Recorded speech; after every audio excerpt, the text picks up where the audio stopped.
வந்தனம் அந்த பாட்டெல்லாம் பாடின என்ன உச்சக்கட்ட காட்சி வந்துருச்சு.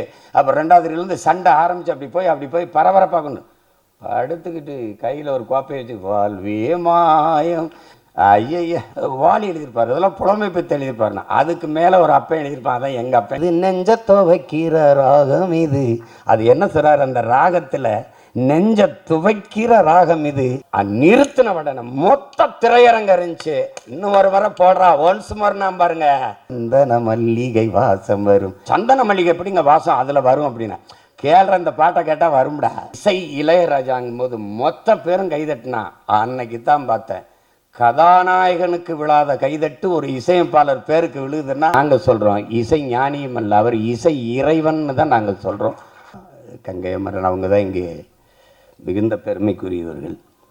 சில இது எங்கள் அப்பா நம்ப முடியாத ஒரு ஆளுமைன்னு இருக்கும். இவராது அப்படின்னு கேட்பாங்கல்ல, அப்படிப்பட்ட ஆள் அவர்.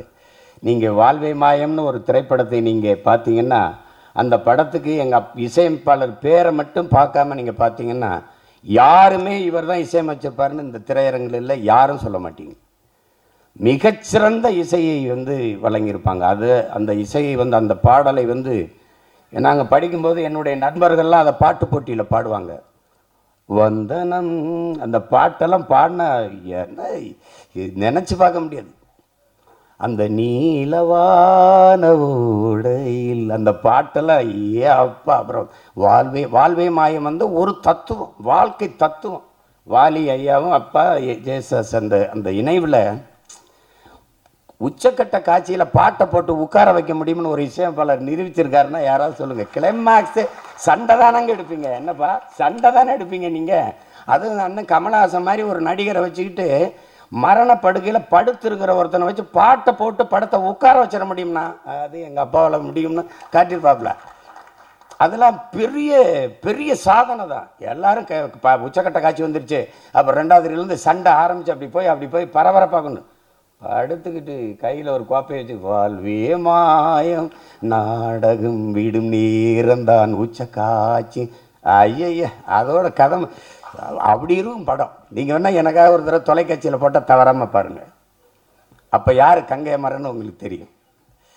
பாடல்கள்லாம் சில பாடல்கள்லாம் எழுதியிருப்பாரு. நீங்கள் இதெல்லாம் கண்ணதாசன் எழுதியிருப்பார், இதெல்லாம் வாலி எழுதியிருப்பார், இதெல்லாம் புலமை பற்றி எழுதியிருப்பாருண்ணா. அதுக்கு மேலே ஒரு அப்பன் எழுதியிருப்பான். அதான் எங்கள் அப்பன் கங்கை அமரன். ஐயா அப்படியே எழுதியிருப்பாரு நினைக்கிறீங்க. ஒன்றும் இல்லை, மண்ணில் இந்த காதலன்றி யாரும்பா. சும்மா பேருக்கு பாவலர் வரதராசன் போட்டாங்க எங்கள் பெரிய ஒரு பேரை. ஆனால் எழுந்தது எங்கள் அப்பா தான். சின்ன சின்ன சந்தங்கள்ல அப்படி மடக்கி எழுதக்கூடிய நீங்கள் தந்தன தந்தன தாளம் வரும் புதுராகம் வரும் அதில் சந்தன மல்லிகை வாசம் வரும். அப்பெல்லாம் நாங்கள் படிக்கும்போது என்ன சந்தன மல்லிகை எப்படிங்க வாசம் அதில் வரும் அப்படின்னா கேள்ற இந்த பாட்டை கேட்டால் வரும்டா. என்னங்கப்பா என்ன நீங்கள் இப்போ அப்போதைக்கு இந்த ஒரு ரசிக்கத்தக்க எல்லாரும் ஈர்க்கத்தக்க பாடல்கள் பாடி இந்த மான் மெல்லிசையும் எழுத முடியும், கவிதைத்தனமாகவும் எழுத முடியும். அந்த பகல் நிலவு படத்தில் பூமாலையே இளந்தோல் சேரவா. நீங்கள் இளையராஜாங்கிற ஒருத்தரை அது அப்புறம் வருவோம், ஒவ்வொருத்தராக பேசி வருவோம். அந்த பாட்டை கேட்டிங்கன்னா அந்த எழுதுனதில் அவ்வளவு கவிதை தனம் இருக்கும். அந்த மாதிரி பாடல்களையெல்லாம் இவர் தான் எழுதியிருப்பாரா அப்படின்னு நினைப்பீங்க நீங்கள். அப்படிப்பட்ட ஒரு படைப்பாளி.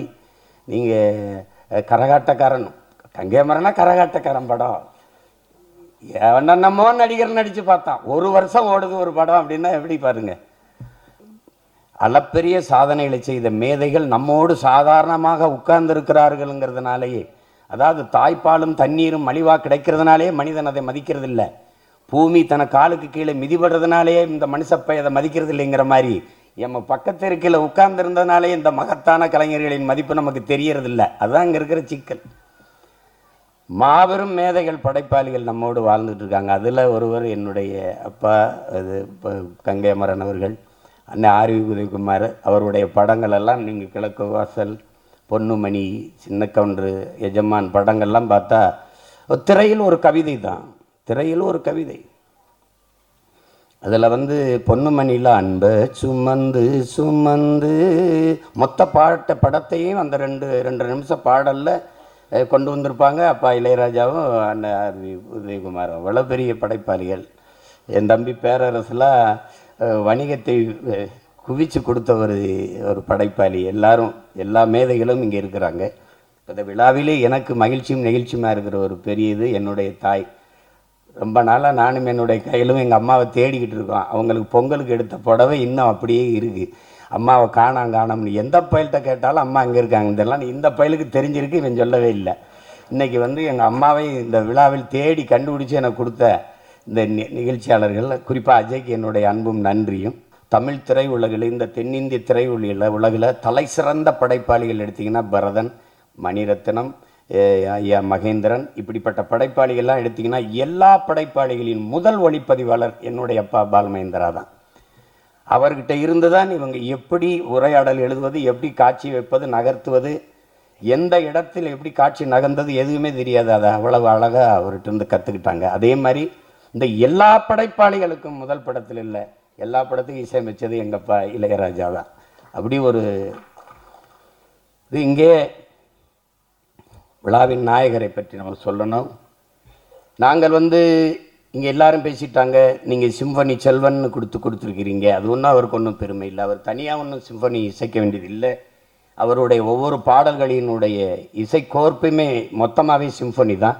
உங்களுக்கு ஐயம் இருந்தால் தளபதி படத்தில் வரல, சுந்தரி கண்ணால் ஒரு செய்தி, அந்த பாட்டை நீங்கள் வரிகளை எடுத்துக்கிட்டு அவர் இசை கோர்த்து அந்த இசையை தொடங்கி ஒவ்வொரு இடத்துலையும் போகிறத தனியாக கண்ணை மூடி கேட்டிங்கன்னா அதுக்கு பேர் தான் சிம்பனி. அதனால் அவர் செல்வன் இல்லை, நாங்கள் சொல்கிறோம் இசை ஞானியும் அல்ல, அவர் இசை இறைவன் தான் நாங்கள் சொல்கிறோம். ஏன்னா நீங்கள் இறைவனா என்னென்னா, நீங்கள் ஒரு நகைச்சுவை படம் எடுக்க வருவீங்க, அதுக்கு ஒரு இசையமைப்பாளர், சிலது இந்த திருள் படம்பாங்க, அதெல்லாம் சொல்லுவாங்க, அடிதடி படம், ஒவ்வொருத்தருக்கும் ஒரு இசை. இதுக்கு இந்த படத்துக்கு இவர் தான் இசையமைச்சா சரியாக இருக்கும். இந்த படத்துக்கு நீங்கள் எங்கள் அப்பா மணிவண்ணன் எடுக்கிற குவா படத்துக்கும் எடுப்பார், விடிஞ்சா கல்யாணத்துக்கு இசையமைப்பார், 100வது நாளுக்கு இசையமைப்பார், அதே மாதிரி கோபுரங்கள் சாய்வுதலுக்கு இசையமைப்பார். எல்லாம் ஒரே இசையமைப்பாளர்னால் நீங்கள் நம்ப மாட்டீங்க. ஏன் இறைவன்கிட்ட என்ன கேட்டாலும் கொடுப்பார். அவன் நல்ல வந்தாலும் வாழ்த்துவார், கெட்ட வந்தாலும் வாழ்த்துவார், குழந்தைக்கும் வாழ்த்து, பெரியவங்களுக்கும் வாழ்த்து, எல்லாருக்கும் வாழ்த்து, உயிரோடு இருக்கவனுக்கும் வாழ்த்து, செத்தவனுக்கும் வாழ்த்து, எல்லாருக்கும் வாழ்த்து. அது ஒரு அதனால தான் அது இசை இறைவன். அது அதில் அதுக்கு கீழே ஒன்றும் சொல்கிறதுக்கு இல்லாது.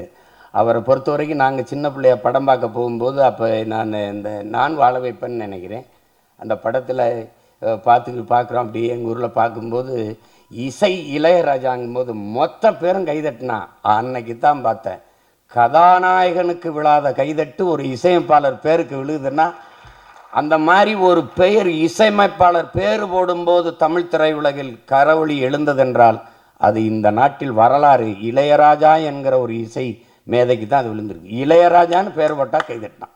அதான் எங்கள் அண்ணன் அருவிதகுமார் சொன்னால், அவர் பேரை போட்டால் வியாபாரம் ஆயிரும். எடுத்தோடனே கதாநாயகன் பேரை தான் போடுவாங்க. ஆனால் இளையராஜாவின் இசையில்னு போடப்பட்டது அவர் வருகைக்கு பிறகுதான்.